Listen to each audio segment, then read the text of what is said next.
Are you trying to be slick? And I mean financially slick? Because if you are, you might be better served by putting your energy elsewhere.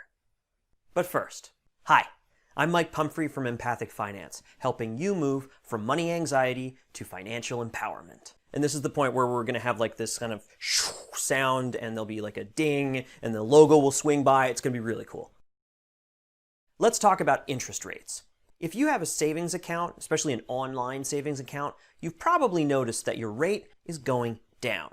I know I receive emails pretty much every month from my bank saying we're lowering your rate by 0.1% and 0.2%, but don't worry, it's still better than Bank of America. They don't actually say that, but that's kind of the, that's the implication, because when they offer interest at all, or something like 0.001%, it's something kind of ridiculous and sort of what's the point?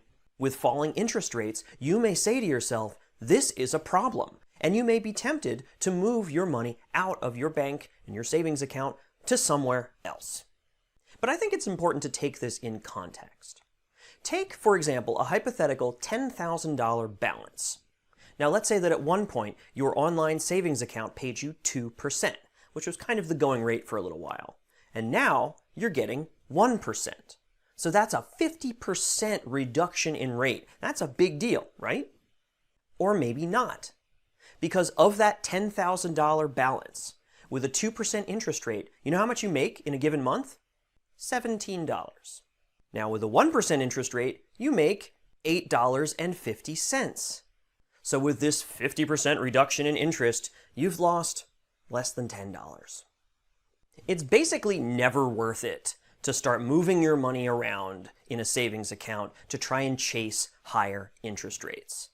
But in my experience, where people are trying to be slick and move money around isn't with savings accounts, it's with credit cards.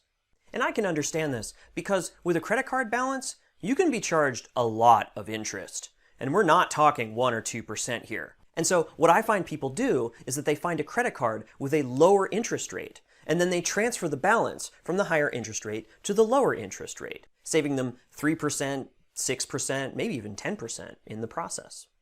But it's important to realize what you're actually accomplishing by going through this balance transfer process. Let's take another hypothetical $10,000, but this time, let's call it credit card debt. With a 15% APR, which for that read just plain interest rate, let's not worry about the differences between APR and interest rate, that's too nerdy for what we're talking about now. 15% interest rate. What are you going to pay in a given month on a $10,000 balance? $128. What about 12%? If you have a 12% interest rate, you're only paying $102 a month. So for that 3% interest rate savings, you saved yourself $26. And I know what you might be thinking. That $26 might just be for 1 month, but that adds up over time. But you know what I think is a bigger deal than $26 a month? The $10,000 you have in credit card debt. Think about this. Let's go back to that $10,000 15% interest rate. You're paying $128 a month, but if you had $5,000 in credit card at the same interest rate, you'd only be paying $64 a month. And my point in all of this is that if you're looking to move the needle, don't worry about interest rates. Pay off your debt. I'm not saying interest rates don't matter, but I feel like what happens here is kind of a progress myth. I've moved my balances around and I've saved 2.7%. I'm really working on things. I'm really making progress. But at the end of the day, you still have just as much debt as you did before.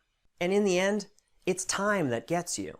It's not interest rates. It's the amount of time you sit there paying off your student loans or your car loan or your mortgage or whatever it is. It's the amount of time that you spend paying it off, because that interest will get you month after month. It doesn't matter whether it's 3% or 12% or 15%, it's just there, eating away at you, eating away at your money that frankly, you could probably use somewhere else. And I get it. It's easier to move debt around than it is to pay it off. Paying off debt is hard. It takes a long time. It takes deliberate, concerted, consistent action. You want to make a difference in your financial situation?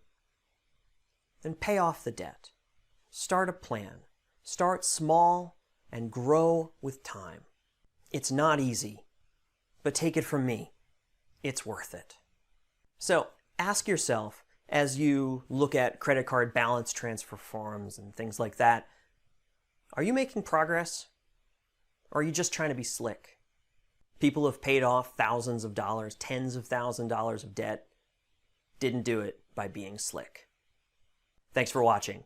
As always, I am focused on helping you achieve financial empowerment. And let me know how I can help you with that. Comment, like, subscribe, wear a mask, go vote, and I'll see you next time.